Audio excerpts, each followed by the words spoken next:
ప్రేక్షకులందరికీ నమస్కారం. ఈరోజు మన స్టూడియోలో ప్రముఖ జ్యోతిష్య వాస్తు నిపుణులు, లలితాదేవి ఉపాసకులు, బ్రహ్మశ్రీ నానాజీ పట్నాయక్ గురూజీ గారు మనతో ఉన్నారు. గురుగారితో మాట్లాడదాం. నమస్కారం గురుగారు. శ్రీమాత్రేయ నమః. గురుగారు, జూన్ మాసంలో వృశ్చిక రాశి వాళ్ళకి ఓవరాల్గా ఏ విధంగా ఉంటుంది? ఆర్థికంగా, ఆరోగ్యంగా, అన్ని విధాలుగా ప్రజెంట్ ఉన్న గ్రహస్థితి బట్టి ఎలాంటి జాగ్రత్తలు, పరిహారాలు పాటించాలి గురుగారు వీళ్ళు? వృశ్చిక రాశి వారి గురించి చెప్పే ముందు వాళ్ళ తత్వం ఎలా ఉంటుందంటే సెల్ఫ్ కాంపిటీషన్ ఉంటుంది. అంటే వాళ్ళకి ఎవరో నువ్వు పోటీ పడిని చెప్పక్కర్లేదు, వాళ్ళకి ఇన్బిల్ట్గా ఉంటుందండి. అది గొప్ప లక్షణం అది. ఇంకోటి ఏంటంటే వాళ్ళు మీరు గమనించండి, ఎనీ వృశ్చిక లగ్న అలిసిపోరు అంత తొందరగా. 2 days వర్క్ ఏమైనా చేయగలుగుతారండి. స్టామినా ఎక్కువగా ఉంటుంది. వాళ్ళ మార్స్ పాడైతే మనం చెప్పలేం కానీ, బట్ మార్స్ బాగున్నాడు అంటే వాళ్ళు 2 day and nights వర్క్ చేసి కూడా నార్మల్గా ఉంటారు. ఇదేంటి ఇప్పుడే చక్కగా స్నానం చేసి వచ్చాడు అన్నట్టు ఉంటాడు. అంత ఎనర్జీ ఉంటుంది వృశ్చిక లగ్నానికి ఉన్న పాజిటివ్, అది మెయిన్. అయితే సెల్ఫ్ కాంపిటీషన్ అదొకటి ఉంటుంది. అయితే ఇక్కడ ఏంటంటే వృశ్చికం వారికి ఇప్పుడున్న గ్రహస్థితి చూసుకుంటే కనుక వీళ్ళకి ఒక గొప్ప విషయం ఏంటంటే అర్ధాష్టమ శని పోయింది. ఇది కొంచెం హ్యాపీ ఇది వీళ్ళకి. అలాగే పంచమ స్థానంలో శని జరుగుతున్నాడు కదండి అని చాలామంది డౌట్ వ్యక్తపరిచారు. పంచమం అంటారు కదా అంటే ఒకటే చెప్తానండి, పంచమంలో శని సంచారం జరిగేటప్పుడు ఫ్రెండ్స్తో జాగ్రత్తగా ఉండాలి కొంచెం. అంటే ఫ్రెండ్స్ వల్ల నిందలు పడ్డం, ఫ్రెండ్స్ వల్ల ఇబ్బంది పడ్డం, ఎవరో కొత్తగా ఫేస్బుక్లో పరిచయం అయ్యారు, ఏదో అయ్యో మనవాడే కదా అని హడావిడి చేసేస్తే వాళ్ళతో ఇబ్బంది వస్తూ ఉంటుంది. సో ఈ విషయంలో పర్టికులర్గా జాగ్రత్తగా ఉండాలి. కొత్త వ్యక్తులను అసలు నమ్మకూడదు. కొత్త వ్యక్తులను కావచ్చు, ఏదైనా కానీ కొంచెం జాగ్రత్తగా ఉండాలి ఫ్రెండ్షిప్ చేసే విషయంలో. ఇంకోటి ఏంటంటే చాలామంది వ్యక్తపరుస్తుంది ఏంటంటే, నన్ను అడుగుతున్న విషయం చెప్తాను, ఏమంటే గురువు అష్టమంలోకి వెళ్ళిపోతున్నాడు కదా, గురుబలం పోతుందేమో అంటారు. నేనేం చెప్తానంటే గురుబలం పోవడం రావడం కాదు, అక్కడ గురుబలం దేనికి ఇస్తుంది ఈజ్ మోస్ట్ ఇంపార్టెంట్. చాలామంది ఏమనుకుంటారంటే పంచమంలోని, సప్తమంలోని, భాగ్యంలోని ఉంటేనే గురుబలం అనుకుంటారు. కాదు, మీకు అష్టమంలో ఉంటే కూడా 2వ స్థానాన్ని చూస్తాడు. అంటే ఏమిటి, ధనస్థానాన్ని శుభపరుస్తాడు గురువు. అదే కాకుండా ఈ లగ్నానికి శుభుడు అండి గురువు. పర్టికులర్గా పంచమ ద్వితీయాధిపతి. మనకి పరాశర మహర్షి చెప్పినటువంటి సర్వే త్రికోణ నేతారో గ్రహా శుభఫలప్రదా సూత్రం అది. అంటే త్రికోణాధిపతులు శుభ ఫలితాలు ఇస్తారు, అది ఎక్కడున్నా కూడా. సో ఈ వృశ్చిక లగ్నానికి ధనస్సు మరియు మీనానికి అధిపతి అయిన గురువు అష్టమంలో ఉంటున్నాడు. అంటే 2nd హౌస్ని చూస్తున్నాడు, 4th హౌస్ని చూస్తున్నాడు, అదేవిధంగా 12th హౌస్ని చూస్తున్నాడు. ఎప్పుడైతే గురువు అక్కడ చూస్తాడో అది ఇచ్చే రిజల్ట్ ఏమిటంటే, నువ్వు చదువుకోవడానికి విదేశాలకు వెళ్ళాలా, గురువు అనుకూలత ఉంది. ధనం సంపాదించుకోవాలా, విదేశానికి వెళ్ళి కొంతమంది చూడండి చదువుకోవడానికి వెళ్ళి చదువుతో పాటు ఇంకో ఉద్యోగం చేస్తారు, వీటికి అనుకూలంగా ఉంది. ఇంకోటి ఏంటి, ఈ రాహుకేతులు కూడా ఎలాగో మారుతున్నారు కాబట్టి 4వ స్థానంలో ఎప్పుడైతే రాహు ఉంటాడో, బయట దేశాల్లో అక్కడ PR లేకపోతే గ్రీన్ కార్డ్ హోల్డర్స్ అవుదామని ప్రయత్నం చేస్తూ ఉంటారు సార్. ఇక్కడ నుంచి ఈ స్టెప్స్ బాగా పడతాయి వాళ్ళకి, అక్కడే స్థిరపడే అవకాశాలు ఎక్కువ కనిపిస్తుంటాయి వాళ్ళకి సహజంగా అనమాట. అదొకటి మనం ఈ మంత్లో ఈ ఫలితం ఉంది అని చెప్పి మనం చెప్పుకోవచ్చు. ఫైనాన్షియల్గా బాగుంటుంది, no need to worry. Okay. ఇక బిజినెస్లో పార్ట్నర్షిప్ బిజినెస్లు పెట్టుకోవాలని ఆలోచిస్తూ ఉంటారు, అవి కలిసి వస్తాయి అంటారు గురుగారు వీళ్ళకి? ఒకటేనండి, ఎప్పుడు కూడా పార్ట్నర్షిప్ బిజినెస్ అనేది గోచారం ద్వారా చెప్పకూడదు. వాళ్ళ పర్సనల్ చార్ట్లో 7th హౌస్ అండ్ బుధుడు ఎలా ఉన్నాడో చూసుకోవాలి. ఏ వ్యాపారాలు కలిసి వస్తాయి కూడా చార్ట్లోనే చూసుకోవాలి. ఎందుకంటే కొంతమంది చూడండి 2-3 వ్యాపారాలు చేసిన అవన్నీ నష్టపోయాను, ఇది మాత్రం చాలా బాగా కలిసి వచ్చింది అంటే ఇది కలిసి వచ్చే వ్యాపారం, ఇవేవి కలిసి వచ్చేవి కాదు. అదొకటి ఎత్తు అయితే, ఇంకోటి మీరు గమనించండి, ఎవరైనా ఫస్ట్లో వ్యాపారం అద్భుతంగా సాగింది, 5 సంవత్సరాల తర్వాత నష్టం వచ్చిందంటే దాని అర్థం ఏంటి, ఆ వ్యాపారం కలిసి రాలేదని కాదు అక్కడ అర్థం, వ్యాపారంలో నష్టపోయే సమయం వచ్చిందని అర్థం. ఎవరైనా ఏ వ్యాపారం పెట్టేటప్పుడైనా 2 విషయాలు జాగ్రత్తగా చూసుకోవాలి. ఒకటి, ఈ వ్యాపారం నాకు పనికొస్తుందా లేదా, నేను ఇప్పుడు ప్రారంభించే సమయం కరెక్టా కాదా. ఇప్పుడు వర్షం పడుతుందండి, మిరపకాయ బజ్జీలు అమ్ముకునేవాడు బాగుంటుంది, ఆ వర్షంలో మీరు వెళ్ళి ఇంకోటేదో అమ్ముతారంటే ఎట్లా, అది సెట్ అవ్వదు కదా. అట్లా ఏంటంటే నీకు ఇప్పుడు ఈ వ్యాపారం కలిసి వస్తుందా లేదా, అందులో నువ్వు సర్వీస్ ఓరియంటెడ్ చేయాలా, ప్రోడక్ట్ ఓరియంటెడ్ చేయాలా, ఇది ఫస్ట్ తెలుసుకోవాలి ఎవరైనా. ఇప్పుడు చాలామంది ఫుడ్ బిజినెస్ అంటారు, ఫుడ్ బిజినెస్లో కూడా 2 రకాలు ఉంటాయి. నువ్వు జొమాటో పెట్టుకుంటే సర్వీస్ అవుద్ది, హోటల్ పెట్టుకుంటే ప్రోడక్ట్ అవుతుంది, అది ఫస్ట్ తెలుసుకోవాలి. రెండవది ఏంటంటే this is right time or not, ఈ నెలలో చేయొచ్చా, ఓ 2 నెలలు ఆగి చేయాలా, లేకపోతే 6 నెలలు ఆగి చేయాలో తెలుసుకోవాలండి ఎప్పుడైనా వ్యాపారం. అది చాలా ప్రధానమైన విషయం. వ్యాపారం ఒకటే కాదు, ఇన్వెస్ట్మెంట్ చేసే విషయంలో కూడా 12th లార్డ్ పాడయ్యాడు, దానికి పాపగ్రహ సంబంధం వచ్చింది, నువ్వు ఇన్వెస్ట్మెంట్ చేస్తే ఆ ఇన్వెస్ట్మెంట్ డెడ్ ఇన్వెస్ట్మెంట్ అవుతుంది. అలాగా 12th లార్డ్ బాగున్నాడు. కొంతమంది, నేను ఒకసారి ఒక చిన్న ఉదాహరణ చెప్తా, సందర్భం వచ్చింది కాబట్టి, ఒకళ్ళు ఇది కరెక్ట్గా ఒక 10 ఏళ్ళు అవుతుందండి, 8-10 ఏళ్ళు అవుతుంది. ఎకరం 10 లక్షలా తీసుకున్నారు. అవతల బిహెచ్ఎల్ అవతల ఎక్కడో అంతే ఉండేవి అప్పట్లో. తీసుకునేటప్పుడు నన్ను అడిగారు, ఏమంటే మీకు ఇప్పుడు రైట్ టైం గోల్డెన్ పీరియడ్ ఇది, మీరు తీసుకోండి. 7 ఎకరాలు తీసుకున్నారండి. ఇప్పుడు అది 100 టైమ్స్ పెరిగిపోయింది దాదాపుగా. ఓకే. అసలు వాళ్ళకి అసలు ఊహించలేదు, ఇంత అయిపోయింది ఏమిటి అసలు. వాళ్ళు అప్పుడు పెట్టేటప్పుడు ఏంటంటే, అబ్బో అన్ని డబ్బులు తీసుకొచ్చి 70 లక్షలు పెట్టి 10 ఎకరాలు కొంటున్నాం ఏంటి పరిస్థితి. ఎందుకంటే వాళ్ళ పర్సనల్ చార్ట్లో భూమి మూలంగా ధనయోగం ఉంది. మీరు ఏంటంటే ఒక ఇన్వెస్ట్మెంట్ చేసేటప్పుడు రైట్ టైమా కాదా, బిజినెస్ పెట్టేటప్పుడు కానీ ఇన్వెస్ట్మెంట్ చేసేటప్పుడు రైట్ టైం ఆర్ నాట్, ఈ బిజినెస్ నేను చేయొచ్చా చేయకూడదా, లేదు బిజినెస్ చేయనండి నా డబ్బులు తీసుకెళ్ళి భూమి కొనుక్కుంటా అన్నప్పుడు ఈ భూమిలో నువ్వు పెట్టచ్చా పెట్టకూడదా, ఏ డైరెక్షన్లో ఉన్న భూమిని నువ్వు కొంటున్నావు. అందరికీ ఉన్న అపోహ ఏంటంటే ఈస్ట్ నార్త్ బాగుంటుంది అనుకుంటారు. కాదు, సౌత్ వెస్ట్ కూడా కలిసి వస్తుంది. అందరికీ ఈస్ట్ నార్తే కాదు, ఇది విషయం తెలుసుకోవాలి.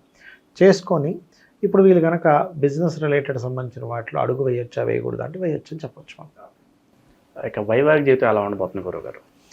ఇక్కడ 7th హౌస్లో సన్ ఉన్నాడు కాబట్టి వివాహం కోసం ప్రయత్నం చేసేటువంటి వారికి కొన్ని ఆటంకాలతో కూడుకొని మెడికల్ రంగాల్లో ఉండేవారు లేదా బిజినెస్ రంగాల్లో ఉండేటువంటి వాళ్ళతో వివాహం కుదురుతుంది. Point number 1.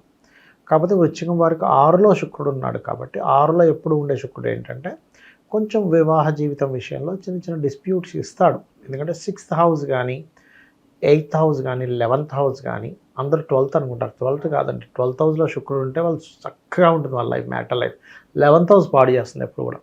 11 ముఖ్యంగా 6 ఎక్కువ పాడు చేస్తాయి. కాబట్టి 6th హౌస్లో గోచారంలో ఉన్న మీ పర్సనల్ చార్ట్లో 6 ఆర్ 11th హౌసెస్లో ఉన్న వివాహ జీవితం విషయంలో జాగ్రత్తగా ఉండాలి. కాబట్టి ఒక 1 month వివాహ జీవితం ఒకటే కాకుండా కొంతమంది స్త్రీలతో శత్రుత్వాలు ఏర్పడతాయి. అలా ఏదైనా స్త్రీ ద్వారా శత్రుత్వం ఏర్పడుతుంది అనుకునే విషయంలో కూడా వృశ్చికం వారు జాగ్రత్తగా ఉండాలి. నిరుద్యోగులకు ఏదైనా శుభవార్త ఉందా గురుగారు? నిరుద్యోగుల కంటే ఒకటేనండి, పోలీస్ డిపార్ట్మెంటు, సెక్యూరిటీ రిలేటెడ్, లేకపోతే ఆయుర్వేదము, మెడికల్ రిలేటెడ్ సంబంధించిన సంబంధించినవి కొన్ని ఉంటాయి. ఇప్పుడు డిఆర్డిఎల్ ఇట్లాంటి వాటిలో జాబులు చేస్తుంటారు. అటువంటి వాటికి అనుకూలత ఉంది. కాకపోతే చేస్తున్న ఉద్యోగంలో మార్పులు బలంగా చూపిస్తున్నాయి. ఎందుకంటే కేతువు 10వ స్థానంలో ఉన్నాడు, దానికి కుజుడు కూడా వచ్చున్నాడు. కాబట్టి ఏంటంటే వర్క్లో ఓవర్ స్ట్రెస్, వర్క్ ఎక్కువ ఉండడం, సుపీరియర్స్తో ఒత్తిడి, ఇవి కొంచెం ఉంటాయండి. దీనికి మరి ఏమిటి పరిహారము అంటే సింపుల్గా ఏం లేదు, కుజ కేతు గ్రహాల దగ్గర దీపారాధన చేయాలి ముఖ్యంగా. అలాగే దీంతోపాటు ఆంజనేయ స్వామి ఆలయానికి కానీ గణపతి ఆలయానికి కానీ వెళ్తున్నట్లయితే ఈ స్ట్రెస్ కంప్లీట్గా పోతుంది. ఓకే గురుగారు, అలాగే ఈ భూ కబ్జాలకు గురైన వాళ్ళు ఉంటారు, అలాగే కోర్టు కేసులతో ఎప్పటి నుంచో పోరాడుతున్న వాళ్ళు ఉంటారు, వాళ్ళకి ఏదైనా విజయం వచ్చే అవకాశం కనిపిస్తుంది గురుగారు? భూ కబ్జాలు అంటే ఒకటేనండి, 4th హౌస్ లార్డ్ 5thలోకి వెళ్ళాడు, కొంచెం ఉంటుందండి ఈ స్ట్రెస్. మీరు భలే కరెక్ట్గా పాయింట్ అడిగారు చెప్పాలండి. ఎందుకంటే కుజుడు ఇక్కడ భూమి కారకుడు, ఈ వృశ్చికానికి లగ్న షష్టమాధిపతి ఆయనే. ఎప్పుడైతే ఇక్కడ ఉన్నాడో 10th హౌస్లో కేతువుతో ఉన్నాడో కొంచెం ఆ స్ట్రెస్ ఉంటుంది. కానీ ఒకటి నేను బాగా చూశాను నా లైఫ్లో, మీరు కనుక ధర్మంగా ఉన్నారు, ధర్మంగా పాపం నెలకింతను సంపాదించుకొని కొనుక్కున్నారు, ఎవడో వచ్చి కబ్జా చేశాడు, వారాహి అమ్మవారిని కనుక పట్టుకొని మీరు కనుక ధర్మంగా మీరు అడిగినట్లయితే అమ్మవారు ఎట్లాంటి వాడు కల్లో కనబడారే, నువ్వు ఫస్ట్ ఆ ల్యాండ్ ఖాళీ చేసి వెళ్ళిపో అన్నట్టు చెప్తుంది. వాడంతట వాడుగా వచ్చి లేదు వెళ్ళిపోతాడు, మీకేం మాట్లాడి వెళ్ళిపోతాడు అక్కడి నుంచి. అంత పవర్ఫుల్, మోస్ట్ పవర్ఫుల్ వారాహి అష్టోత్తరం చేసుకోవడం. ఇలా సింపుల్గా ఓం వారాహి దేవి నమః అనుకోండి, అన్నీ చదవలేకపోతే.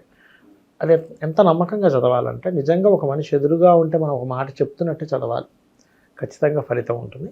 కానీ ఎప్పుడైనా సరే భూములు కొనుగోలు చేసేటప్పుడు ఎవరి చార్ట్లో అయినా 4th హౌస్ బాగాలేదు వాళ్ళ పేరు మీద కొనకూడదండి. నేను చాలా చార్ట్స్ చూశాను కదా, 4th హౌస్ బాగాలేని వాళ్ళు కొంటారు, వాళ్ళు అక్కడి నుంచి డౌన్ఫాల్ స్టార్ట్ అవడము, ప్రాబ్లమ్స్ పెరుగుతూ ఉంటాయి. అంటే నీ జన్మజాతకంలో ఏ హౌస్ అయితే బాగాలేదు దాని జోలికి నువ్వు వెళ్ళకు, బాగున్న దాని జోలికి వెళ్ళు. అంటే ఎలా అంటే ఒక ఫుడ్ మనకు పడదు, అది తిన్నాం ఏమవుతుందండి, ఇండైజెషన్ ప్రాబ్లమ్స్ రకరకాలుగా అయిపోతుంది. ఎందుకు తిన్నాము, అది బయటికి పోయేదాకా అవ్వదు. అట్లాగే వీళ్ళకి ఇది పనికిరాదు, ల్యాండ్స్ పనికిరావు అన్న వాళ్ళు వాళ్ళ పేరు మీద కొనకూడదు, జీవిత భాగస్వామి పేరు మీద, పిల్లల పేర్ల మీద, తల్లిదండ్రుల పేర్ల మీద కొనుక్కోవాలి. 4-6 కనెక్టివిటీ వచ్చింది, లేదా కుజుడు పాడేయాడు, లేదా శుక్రుడు పాడేయాడు, 4th హౌస్ పాడైంది, వెళ్ళొద్దు అని చెప్తాను. ఎందుకంటే ఇప్పుడు మీరు మీ పేరు మీద ఉన్నా, మీ జీవిత భాగస్వామి పేరు మీద ఉన్నా, అదేమి కొత్తగా కురుకు తినేది ఏం లేదు ఆస్తిని, అంతే కదా. వెహికల్ కానివ్వండి, కార్ కానివ్వండి, లేకపోతే మన ఆస్తి ఏదైనా, పొలము ఏదైనా కానివ్వండి కొనకండి అని చెప్తాను. ఏది 4th హౌస్ పాడైతే బాగుంటే వాళ్ళని పని కట్టుకొని కొనమంటాను. ఎందుకంటే జ్యోతిషాస్త్రం ఉన్నదే నువ్వు ఎదగడానికి ఎలాగా అని చెప్పేది. కాబట్టి ఇప్పుడున్న కండిషన్లో వృచ్చికం వారు ల్యాండ్స్ తీసుకునే విషయంలో కొంచెం తెలియకుండానే డబుల్ రిజిస్ట్రేషన్స్ అయ్యే ల్యాండ్స్ తీసుకుని ఇట్లాంటివి జరుగుతాయి. కాబట్టి చాలా కేర్గా ఉండాలి. ఇక చివరగా విద్యార్థులకు ఏదైనా సూచన ఉందా గురుగారు? ఎందుకంటే ఎగ్జామ్లో పాస్ అయినా సూసైడ్ చేసుకుంటున్నారు, అవును. లవ్లో ఫెయిల్ అయినా సూసైడ్ చేసుకుంటున్నారు. అవునండి. సో చాలా తప్పుడు నిర్ణయాలు తీసుకుంటూ ఉంటున్నారు. వీళ్ళకి ఎలా ఉండబోతున్నారు? ఒకటేనండి, నేను ఒక చిన్న ఇది చెప్తాను. ఈ ఒక్కరోజుతో జీవితం అయిపోవట్లే. జీవితంలో ఎదిగే ఎవ్వరూ కూడా 100కు 100 మార్కులు వచ్చిన వాడు టాప్ రేంజ్లోకి వెళ్తాడని నువ్వేమైనా గ్యారంటీ ఇవ్వగలవా? లవ్లో సక్సెస్ అయిపోయిన వాడు ఇంకా వాడి ప్రపంచాన్ని జయించేసాడని నువ్వేమైనా గ్యారంటీ ఇవ్వగలవా? మనం చాలా సందర్భాలు చూసాం గురుగారు. వెనక బెంచ్ లో కూర్చున్న వాడు ఏమీ తెలియని వాడే కంపెనీ చాలా కోట్లు సంపాదిస్తూ ఉంటాడు, కంపెనీలు పెడతాడు, రాజకీయ నాయకులు పెడతాడు, లేదా కోట్లు సంపాదిస్తాడు. అవును. అంత అద్భుతంగా చదివిన వాళ్ళు ఎందుకు నా క్లాస్మేట్స్ చాలామంది ఉన్నారు. అసలు వీడు షార్ప్ అబ్బా, అసలు వీడు ఎక్కడికో పోతాడు అనుకున్నవాడు పాపం చాలా చిన్న చిన్న జాబ్స్ చేసుకున్న వాళ్ళు నేను చూశానండి. అసలు వాడు అసలు చదవడరా బాబు ఏమిటి అనుకునేవాడు పెద్ద పెద్ద కంపెనీలు పెట్టినవాడు నేను నా కళ్ళారా చూశాను. ఎలాంటి పరిస్థితుల ద్వారా ఇలా జరుగుతుంది గురుగారు? అంటే వాళ్ళకి స్పెషల్గా యోగాలు ఉంటే వాళ్ళు మంచి ప్రశ్న అనుకోవచ్చు. వేశారు. ఎందుకంటే 4th హౌస్ బాగుంటుంది, 2nd హౌస్ బాగోదు కొంతమందికి. అంటే 4th హౌస్ అంటే విద్యాస్థానం చాలా బాగుంటుంది. వాళ్ళు ఏంటంటే మెరిట్ గోల్డ్ మెడల్ సంపాదిస్తారు, కానీ ధనస్థానము కెరీర్ స్థానం బాగోదు వాళ్ళకి. అందుకని ఏమిటి ఉద్యోగం దగ్గరికి వెళ్ళేసరికి వాళ్ళకి రాదు. అలా కాకుండా 4th హౌస్ పాడవుతుంది కొంతమందికి. నేను మీకు ఒక చిన్న ఎగ్జాంపుల్ చెప్తా, ఇప్పుడు వచ్చింది కాబట్టి. ఒక అతను ఊర్లో బర్రెలు కాసుకునేవాడు. ఆయన సంతకం పెట్టడం కూడా రాదని మీరు నమ్ముతారు నమ్మరు. ఆయన ఏం చేశాడంటే ఊరు నుంచి సిటీకి వచ్చాడు. సిటీకి వచ్చి లేబర్స్తో పాటు ఈ బోర్డులు మోయడం లాంటివి చేసేవాడు. చిన్నగా చూసి ఈ బోర్డులు ఏదో నేనే వేస్తే సరిపోతుంది కదా చిన్న చిన్న బోర్డులు వేయడం మొదలుపెట్టాడండి. ఊర్లో బర్రెలు కాసుకునే అతను ఇప్పుడు మంత్లీ 50 lakhs సంపాదిస్తున్నాడు, 50 లక్షలు. చదువు కూడా రాదు. అంటే ఏమిటి, నువ్వు ఒక ప్లానింగ్ చేసుకుంటూ ధైర్యంగా కనుక నువ్వు వెళ్ళగలిగితే నీకు చదువుతో సంబంధం లేదు. అలా నేను చదవద్దని చెప్పట్లేదు, చదువు కావాలి మనిషికి. అంటే నువ్వు కనుక ఎదగాలని అనుకుంటే నీకు చదువు అడ్డం అవ్వదు, అంతే కదా. ఇప్పుడు ప్రేమించిన అమ్మాయి ఏదో చేసిందని నువ్వు మానేస్తాను, నువ్వు ఏదో అయిపోతే తనేమి నీ మీద జాలి చూపించదు, సొసైటీ నీ మీద జాలి చూపించదు, అయ్యో అనుకుంటుంది. ఒకసారి తన పద్ధతి చేసుకుంటాడు. పోయేది ఎవరి లైఫ్ అంటే నీ లైఫే. ఇది ముందుగా మనం గుర్తుపెట్టుకోవాలి. గురుగారు, ప్రజెంట్ ఉన్న గ్రహస్థితి బట్టి ఎలాంటి పరిహారాలు చేసుకోవడం ద్వారా బాగుంటుంది అంటారు? ఎందుకంటే ల్యాండ్ రిలేటెడ్గా మోసపోయే అవకాశాలు కనిపిస్తున్నాయి. ఇంకా అన్ని విషయాల్లో మంచి జరగాలంటే ఎలాంటి పరిహారాలు చేసుకోవాలి? ఫస్ట్ ఆఫ్ ఆల్ ఏంటంటే వీళ్ళకి 10th హౌస్లో కుజుడు కేతువు ఉన్నాడు కాబట్టి ఒకటి లలితా సహస్రనామాల్లో ఫస్ట్ లైన్ చదువుకోవడం మంచిది. ఓం శ్రీమాత శ్రీ మహారాజ్ని శ్రీమత్ సింహాసనేశ్వరి నమః. దీనివల్ల ఏమవుతుంది అంటే కెరియర్ డెవలప్మెంట్, కెరియర్లో వచ్చే ఆటంకాలు పూర్తిగా తొలగుతాయి. Point number 1. ఇక రెండవది ఏంటంటే గర్భవతులు కొంచెం IVF చేయించుకునేవారు. పంచమ శని ఉన్నాడు కాబట్టి అదేవిధంగా ఫ్రెండ్స్ అని ప్రేమ వ్యవహారాల విషయంలో కొంచెం జాగ్రత్తగా ఉండాలి. ఏదైనా అటు ఇటు అయినా సరే ఏం కాదు అనేటువంటి మైండ్ సెట్తో ఉండాలి. ఇవి ఉంటూ నవగ్రహాల్లో కుజ శని కేతు గ్రహాల దగ్గర దీపారాధన చేస్తూ గోవుకి క్యారెట్స్, బెల్లము, అదేవిధంగా గ్రాసము తినిపిస్తే అన్ని విధాలా బాగుంటుంది. సో ఓవరాల్గా ఈ రాశి వాళ్ళందరికీ కూడా ఈ నెల ఏ విధంగా ఉండబోతుంది, ఎలాంటి రెమెడీస్ పాటించాలి, అద్భుతంగా వివరించారు గురుగారు. ధన్యవాదాలు. శ్రీమాత్రే నమః.